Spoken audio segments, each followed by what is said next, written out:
Hey friends, we are continuing our exploration through some of the spiritual disciplines during the season of Lent. And as we've been doing this, each week we've been tackling a different discipline. We've been using the book, The Life You've Always Wanted, written by John Ortberg, to serve as a guide. So far we've talked about the discipline of celebration, the discipline of slowing down and solitude, and this past week, the discipline of simple prayer. This week, we are going to move to a discipline that Ortberg writes is the greatest way to combat the biggest sin that we all wrestle with, and that is the sin of pride.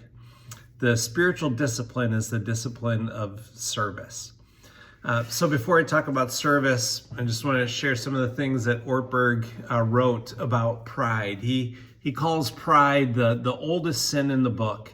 And if you think about it, it really is. Pride was the reason that Satan and his army of demons were cast out of heaven, because they wanted to be God. And then it was pride that Satan appealed to in Adam and Eve when he tried to get them to believe that God was holding out on them and that they deserved something more than what God was willing to give. Pride, one of the things that's so insidious about pride is that it masquerades in so many different ways.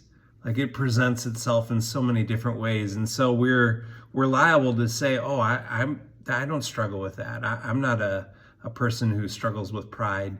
But if we dig just a little deeper, my guess is it's something that shows up in all of our life. So one of the ways, maybe the most obvious way that pride shows up is just through vanity.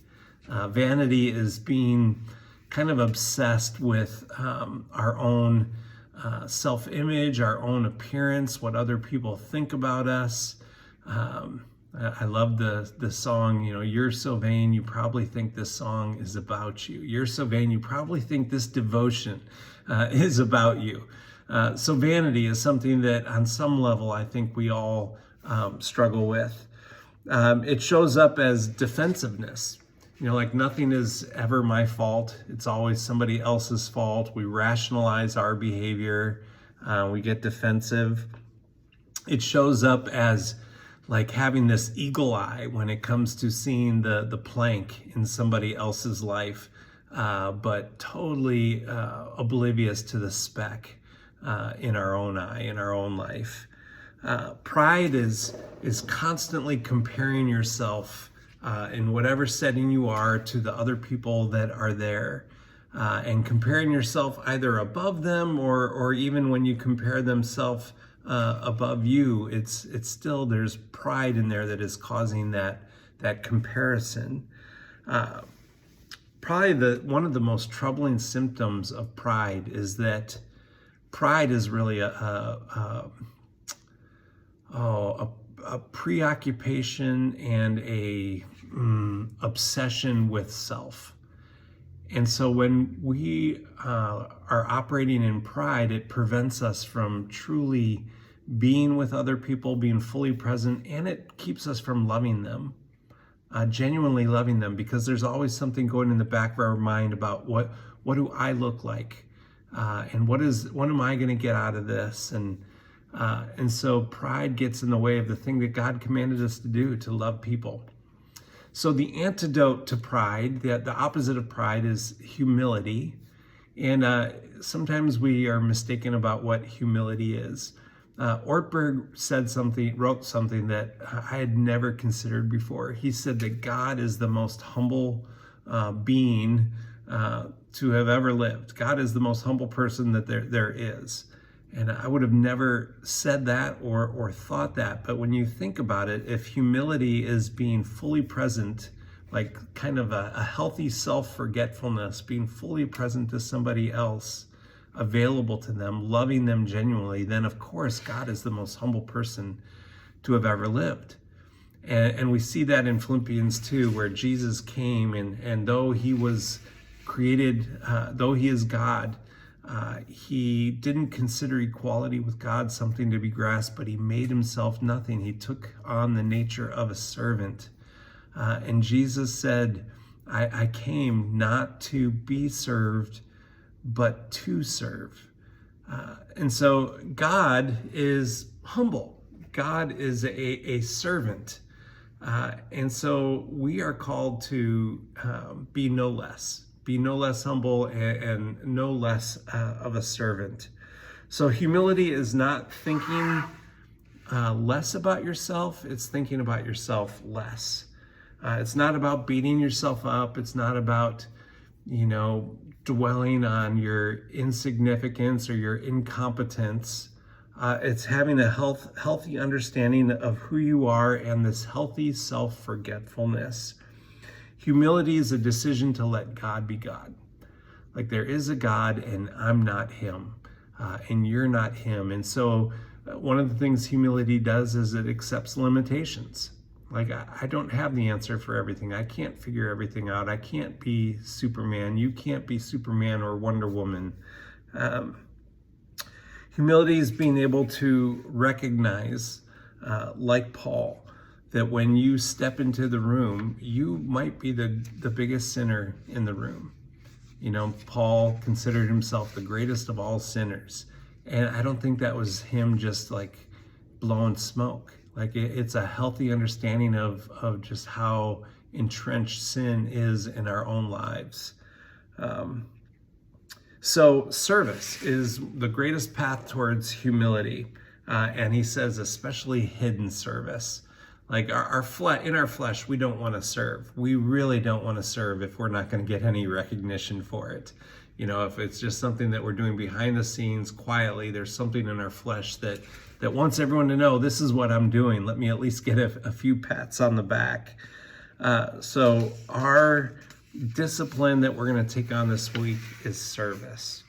And that's going to be hard to tackle in just 1 week. Maybe what you're going to want to do is figure out what it is that you can do longer term, like maybe commit yourself to serving in some quiet way, offering yourself to others. So here's a couple of ideas that we can do in the week. Ortberg calls it the ministry of the mundane. Every day we have countless opportunities to show up in this world as servants. If you live in a family life presents just so many opportunities. Here's one from my life. Right now, one of our dogs, Charlie, is just in this bad pattern of whining every single night, middle of the night, sometimes multiple times through the night, whining to go out, whining because she can't get on the bed because our other dog is hogging the space. And so often what happens is Charlie is whining, and of course neither Karen and I want to have to get up and take her out. And so I think we compete against each other to see who's pretending to sleep. Like, I'm pretending to sleep and I don't hear the dog whining, and of course I'm hoping that Karen does and that she'll get up and take Charlie out.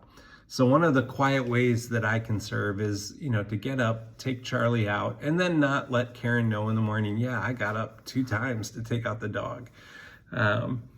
But yeah, if you're in a family, there's just so many opportunities just to be alert to how can I serve and how can I do it quietly? Like, no need for trumpets and look at me. This is just quiet service.